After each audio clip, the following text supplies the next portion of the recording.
Bonjour, je voulais m'adresser directement aux Marocaines et aux Marocains pour vous dire que la France a été bouleversée de ce qui s'est passé dans la nuit. Oui, en ce moment, les manifs de la Gen Z, ça y va à fond. Hein. Les stades, on les voit. Mais les hôpitaux, ils sont où? Un jour de plus, une manif de plus signée Génération Z. Et une de plus récente en ce moment, c'est le Maroc.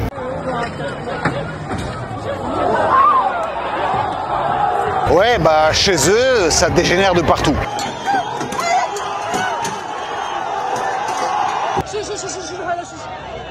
Mais faut pas croire que le Maroc a vraiment l'exclu du chaos. Parce qu'au Madagascar, il se passe à peu près la même chose. Au Madagascar, les flics attaquent les manifestants.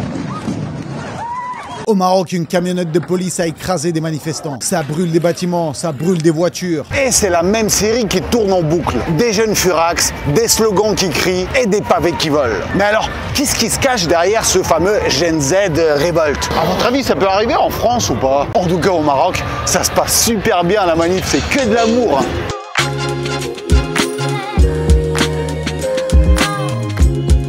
Eh non, c'est pas tout à fait comme ça, c'est beaucoup plus hardcore.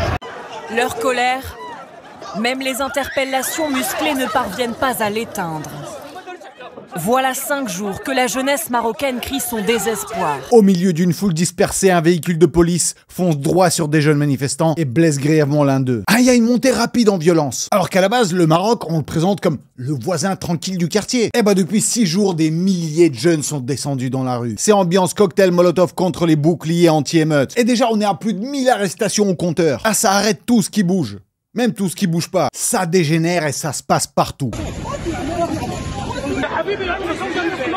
Alors c'est vrai que toutes les manifs, à la base, ça commence en mode pacifiste, comme partout, comme ici par exemple. Les gens, juste, ils marchent dans la rue, ils clament des slogans, ça chante des chansons, ça danse, détendu. Donc au début, c'était la classe moyenne qui était sortie, les profs, les étudiants, les petits entrepreneurs. Ils revendiquaient au calme, c'était la soirée débat. Eh ben, ils ont été traités comme de la racaille, et en résultat, la vraie racaille est arrivée. Et donc là, c'était le raz-de-marée. Des millions de Marocains ont déferlé dans les rues, surtout dans la nuit. Ils ont transformé les grandes villes du pays en dance floor géants avec des slogans. On a rarement vu des manifs nocturnes de cette ampleur. Et ça criait liberté, dignité. Et pour la première fois, il y avait des chants beaucoup plus osés. Des appels directs à la chute du régime monarchique. Attention, moi, je ne prends pas parti. Je ne connais pas suffisamment le Maroc. J'ai que des émotions naturelles qui arrivent quand je vois ce genre d'image où j'ai envie qu'ils respectent le peuple, que le calme revienne, etc. Moi, j'ai déjà été plusieurs fois au Maroc et je vous jure que j'ai trouvé ça super joli. Et je dis pas ça parce que je dois aller à Rabat dans 2 semaines. Et donc derrière toutes ces grosses manifestations, c'est la génération Z et au Maroc, ils s'appellent les Gen Z 212. 212 qui est le code téléphonique, un peu le code du pays. Et bah à un moment donné, c'était plus du rassemblement pacifique. Ah, c'était Fast and Furious Casablanca Drift. C'est ça dégénère, ça casse de partout. Les flics se font courser, obligés de fuir sous les jets de pierre.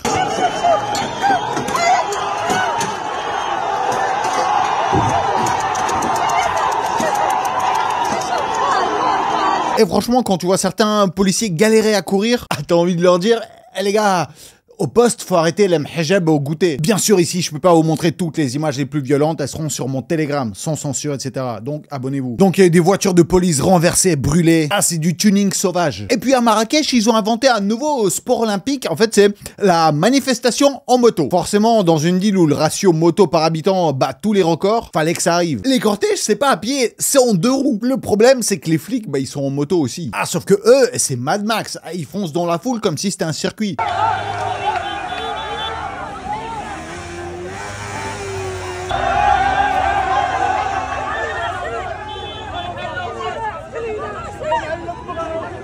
Et dans les trucs marrants, côté piratage, il y a les écrans géants installés pour la CAN, ils ont été hackés. Ils ont remplacé l'image du compteur qui comptait à la base les jours avant la CAN. Ils les ont remplacés par les flics, c'est des FDP. Et le plus drôle, c'est que pour les cacher, ils ont pas juste débranché les écrans. Non, on dirait que, je sais pas, il y a un bug. Donc du coup, ils ont juste caché ça avec des panneaux comme ça, avec du carton. C'est comme si, imagine, tu te fais hacker ton ordinateur, juste tu poses un panneau en carton devant.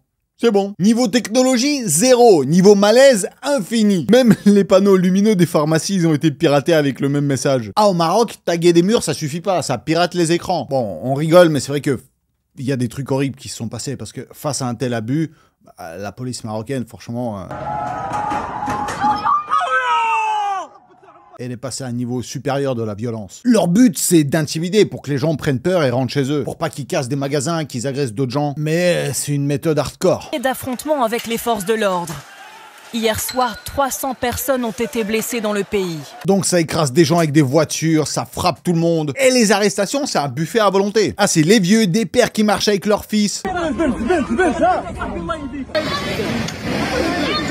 Des filles, des femmes voilées. Ah, peu importe, tu passes, tu te fais embarquer. On a vu des scènes lunaires où il y a carrément 11 flics pour maîtriser une seule fille. Mais le plus ouf, c'est que pendant cette arrestation, il y a un mec qui voit des caméras qui filment, il fait « vas-y, je passe une dédicace à mes potes. Vas-y, fais un placement de produit tant que t'y es. » Ouais, parmi les trucs les plus choquants, c'est que la garde royale a ouvert des tirs à balles réelles. Donc ils ont des gens. Pareil, ces images, c'est sur mon Telegram. Et il y a un truc assez unique avec les manifs de la Gen Z, c'est qu'ils transforment tout en humour. Après, c'est de l'humour noir puissance 1000. Là, le mec, c'est trop drôle, il parodie donc les gens qui se font carrément enlever en plein milieu d'une interview à la télé. Mais en même temps, c'est quasi pas une parodie, parce que voici la réalité.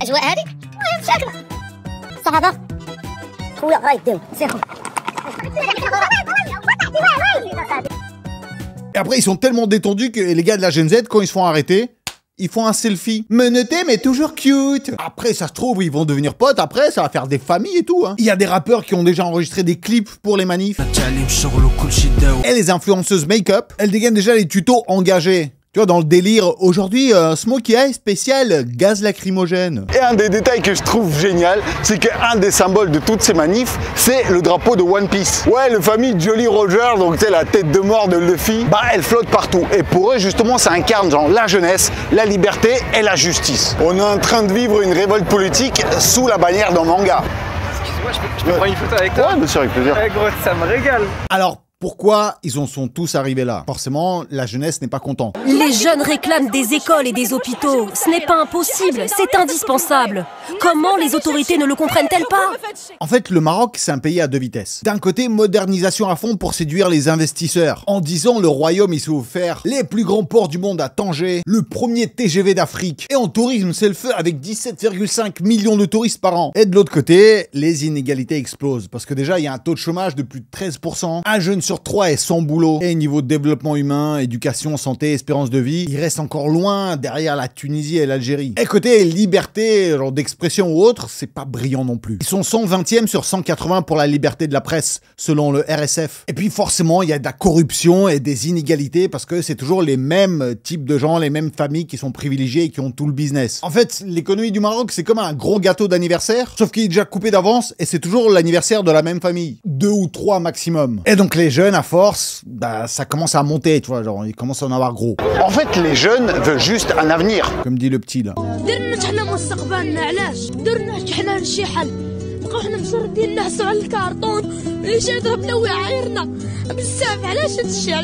Et vous voyez ce gars-là? Les stades, on les voit.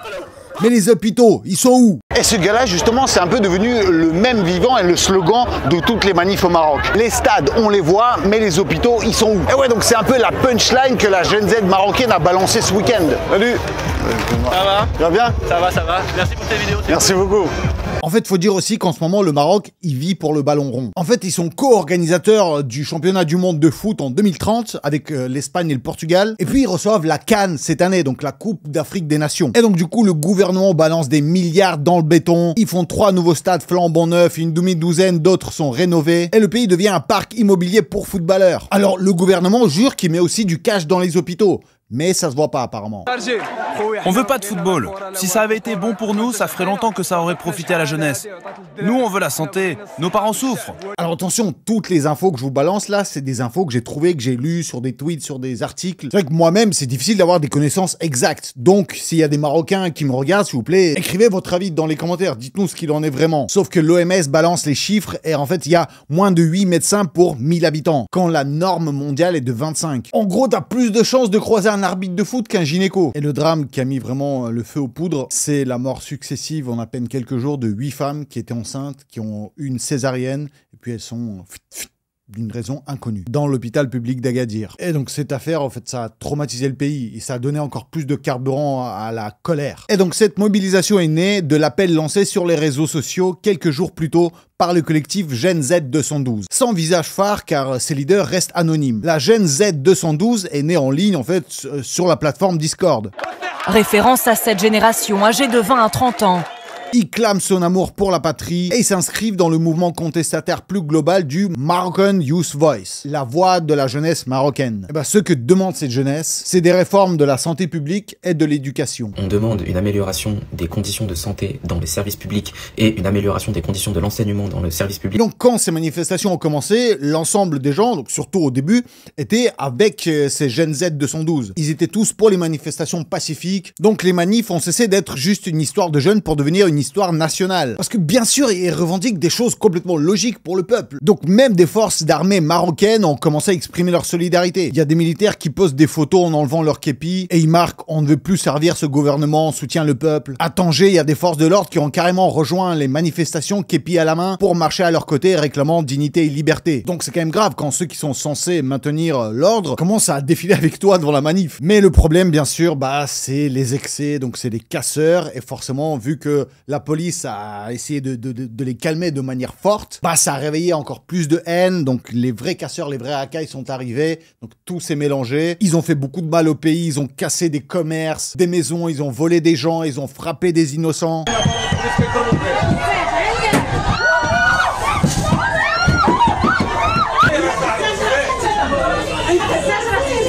Et forcément, il y a une contre-vague de gens qui commencent à détester ce mouvement de Gen 212. Donc ça crée une vague de haine et un ras-le-bol. Sur les réseaux, t'as des tweets qui fusent. Ah, vos fameuses manifs pacifiques. La situation s'aggrave dans le royaume. Toutes les forces de police, de gendarmerie et de l'armée devraient être mobilisées afin d'interdire toute manifestation nocturne. Les parents ne devraient pas laisser leurs enfants sortir après 21h. Et donc les discours durcissent et la Gen Z 212 se retrouve accusée de tous les débordements. Même si ce collectif de jeunes condamne clairement toutes les violences. Ils sont là, au contraire, ils font des appels à « calmez-vous, faisons des manifs pacifiques ».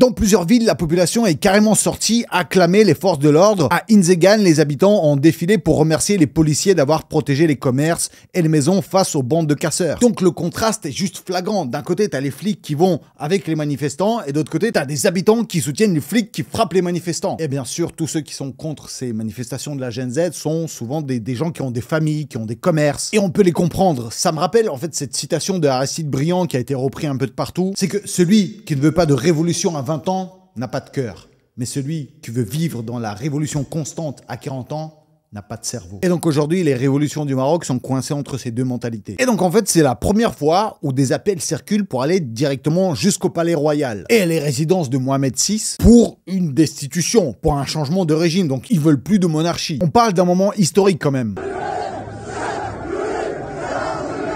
La Gen Z marocaine a officiellement signé le divorce avec le Makhzen. Et peu importe la suite, il y aura forcément un avant et un après. Ah, les actions deviennent de plus en plus radicales. Dans la province d'Inzegan, des hommes masqués ont tenté de prendre d'assaut un poste de gendarmerie pour s'emparer d'armes à feu. Et donc la gendarmerie a riposté forcément. Ça a tiré à balles réelles. Il y a des symboles du pouvoir royal qui sont directement visés. À Salé, il y a une banque appartenant à la holding du roi qui a été incendiée. Même chose à Agadir où la banque Al-Maghrib est partie en fumée avec un message clair. Vos banques, on n'en veut plus. À Taroudan, c'est carrément le siège du ministre de la Justice qui a été pris d'assaut et incendié. Alors déjà, mettez un maximum de likes pour soutenir toutes les manifestations. Et surtout les manifestations pacifistes, sans violence, sans les casseurs inutiles, nous on est pour ça. Le vrai peuple, ceux qui sont intelligents, ceux qui veulent juste la liberté et le confort. En tout cas, en France, c'est plutôt pacifiste. Je vois pas où est-ce qu'il pourrait avoir un souci. Et depuis quelques jours, dans les commentaires, on n'arrête pas de me demander, parle de Madagascar. Alors, moi au début, c'est vrai que je me suis dit, bon, c'est un super dessin animé, mais je vois pas ce que je pourrais en raconter.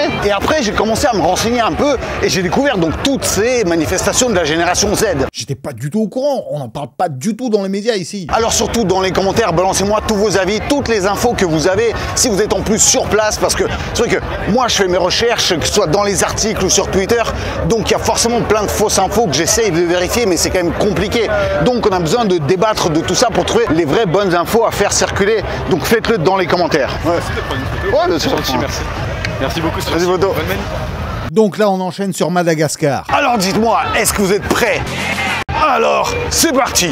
Donc si vous n'avez pas suivi, ça va faire une semaine que des manifs de ouf se passent à Madagascar, parce que pareil, le peuple en a marre. On en a marre de ce que fait le gouvernement. On n'a pas d'école, pas d'eau, pas d'électricité. Et à Madagascar, la colère monte tous les jours un peu plus. Et depuis plus d'une semaine, des milliers de citoyens défilent, et tout ça porté par le mouvement Gen Z.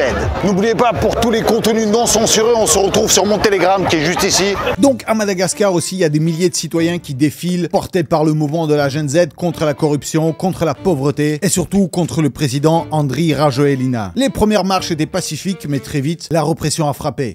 Ils disent que nous sommes une génération de TikTok, une génération de débiles. Et quand on se soulève, ils ne nous laissent pas nous exprimer. Et en résultat, il y a déjà au moins 32 morts depuis le début des mobilisations. Alors qu'à la base, Madagascar, c'est un vrai trésor naturel. Nickel, or, vanille, pierres précieuses, sauf que la majorité des Malgaches ne voient jamais la couleur de ces richesses. Le salaire médian au Madagascar, c'est 21 € par mois. C'est 2 menus Big Mac avec l'inflation. Près de 75% de la population vit avec moins de 1 € par jour. Ajoutez à ça l'inflation, la famine et des catastrophes climatiques à répétition qui détruisent les récoltes. Et donc c'est le combo perdant. Et comme si ça ne suffisait pas, le quotidien est rythmé par des coupures d'eau et d'électricité interminables. Parfois, ils ont 12 heures sans eau et sans électricité par jour. Et plusieurs journées d'affilée. La compagnie nationale Jirama est accusée de tout foirer entre mauvaise gestion et corruption. Et d'ailleurs, parlons de corruption, parce que c'est la même situation qu'au Maroc.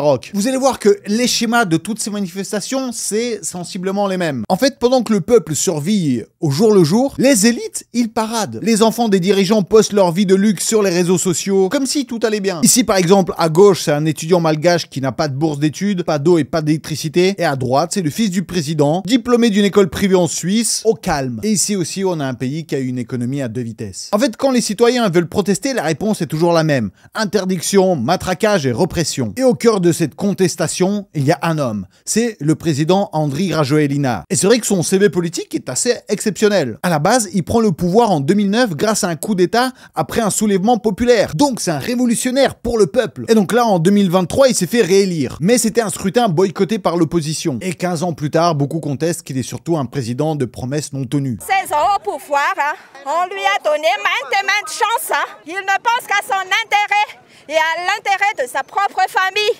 Face à Hayati, c'est la famine qui nous tue. Et donc depuis le 25 septembre, un mouvement inédit s'organise via les réseaux sociaux. La Gen Z malgache se soulève. Leur mot d'ordre, c'est Rajoelina dégage.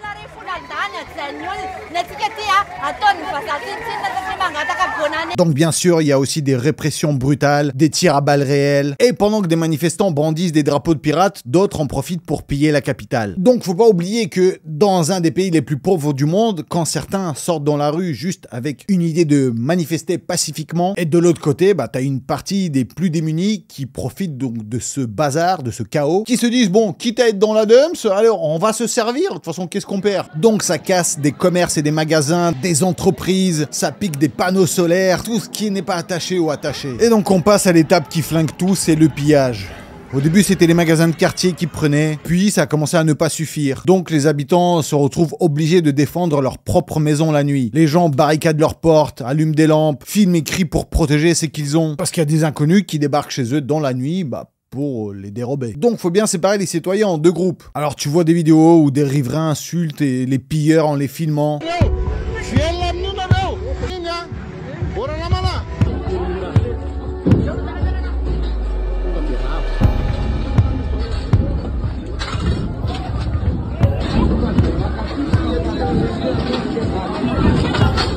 Mais là, le petit problème qui fait grincer des dents, c'est que beaucoup de commerces, justement reliés au gouvernement, ont été épargnés. Comme s'ils ont fait exprès de ne pas toucher ces commerces-là. Et la police aussi, elle est bizarre dans cette affaire, parce que quand les manifestants vont attaquer les immeubles du pouvoir, ils défoncent. Mais quand ils s'attaquent entre eux, la police, elle fait rien, elle laisse faire. Une dizaine de vidéos où des types explosent des vitrines, ils passent devant les policiers ou des militaires, et les mecs en uniforme, ils restent là, plantés, bras croisés, sourire en coin.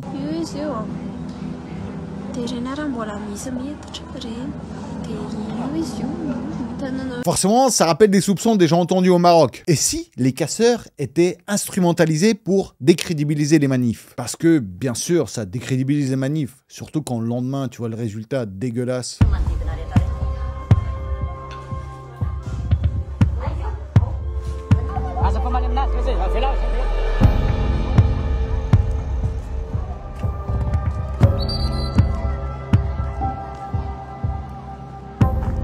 Et face à cette crise, le président a tenté un coup classique du président acculé, sacrifier quelques pions pour sauver sa peau. D'abord, il a viré son ministre de l'énergie, puis le 29 septembre, gros geste, c'est dissolution complète du gouvernement. Sauf que c'était pas un éclair de génie, c'était une capitulation. Le mouvement Gen Z avait posé l'ultimatum, 72 heures pour virer le gouvernement. Le président, il a dit oui, il a plié même avant. Comme quoi, la pression de la rue, ça fait gagner du temps. Mais le problème, c'est que ça ne suffit pas. Les jeunes réclament encore le départ du préfet, ils exigent des excuses publiques du président. En fait, ça y est, ils ne veulent plus de réformes cosmétiques, comme on dit. Désormais, ils veulent la démission du président. Cela ne nous convient pas. Même s'il a renvoyé les membres du gouvernement, le gouvernement ne nous a rien fait. C'est lui qui est à la tête du pays, pas le gouvernement. Qu'il parte et tout ira bien dans le pays. Les Malgaches ne supportent plus les fausses promesses. Ce que nous voulons, c'est sa démission. Et vu l'ambiance, les manifs, elles sont pas prêtes de s'arrêter.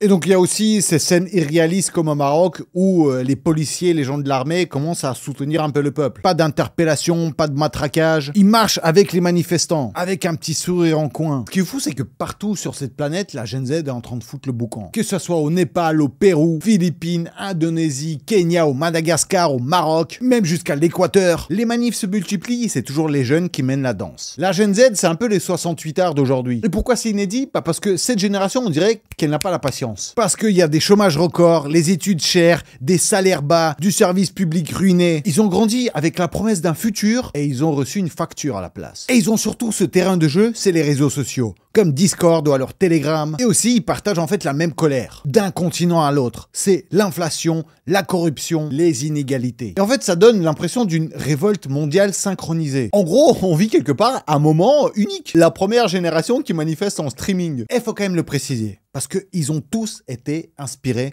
par ce qui s'est passé au Népal. Et voici ce qui s'est passé au Népal. Voici le ministre des Finances qui se fait courser par les manifestants. Et voici le vice-premier ministre, obligé de fuir la foule dans la rivière avec un casque moto sur la tête pour pas être reconnu, mais il a été cramé. Les autres ministres ont dû être évacués en urgence de cette façon. Et justement, c'est ces images qui ont marqué cette révolution de la Gen Z dans le monde entier. Parce que c'est surtout la jeunesse qui a rempli les rues. Et au Népal, ça a marché. Parce qu'en à peine quelques jours, le pouvoir a sauté. Et attention, ce n'est pas n'importe où non plus, parce qu'on parle de Népal, le pays de Bouddha, des moines et des éléphants. Et maintenant, aussi des émeutes connectées. Une nation qui n'a jamais été colonisée, mais qui n'a jamais été libre non plus. Et avant de comprendre ces révoltes, il faut comprendre comment le Népal a vécu ces dernières années. C'est un pays coincé dans les montagnes sans accès à la mer, avec une économie fragile. Pas d'industrie, quasiment tout repose sur l'agriculture. Et pendant ce temps-là, la population grimpe, 30 millions d'habitants. Et le problème, c'est le boulot, c'est qu'il n'y en a pas. Et donc des millions de Népalais partent travailler ailleurs, surtout en Inde et dans les pays du Golfe. Vous vous souvenez du mondial au Qatar, de toutes ces bandes de faux supporters? Et bah,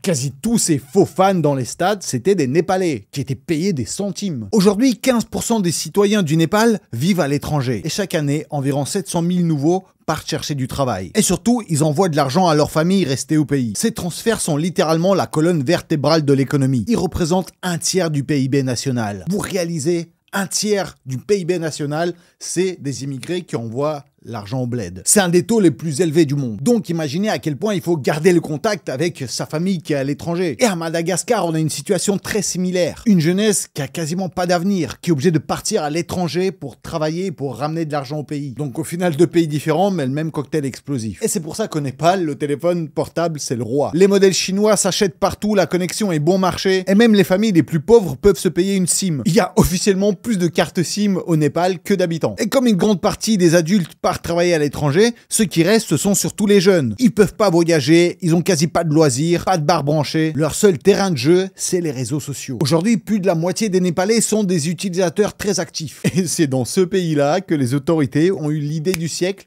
de bloquer les réseaux sociaux. Autant dire qu'ils ont appuyé sur le gros bouton rouge explosion sociale. Et en réalité, donc ces fameux blocages des réseaux sociaux, ils viennent pas de nulle part. C'est pas juste comme ça pour embêter le peuple. En fait, il faut rajouter une autre pièce du puzzle. C'est la corruption qui se voit beaucoup sur les réseaux sociaux. Le Népal est gangréné depuis toujours par une pauvreté beaucoup plus dure. Et depuis un moment, les gens n'hésitaient pas à balancer leur colère en ligne. Un hashtag explosé, c'est NepoKids. À la base, c'est un terme venu d'Hollywood.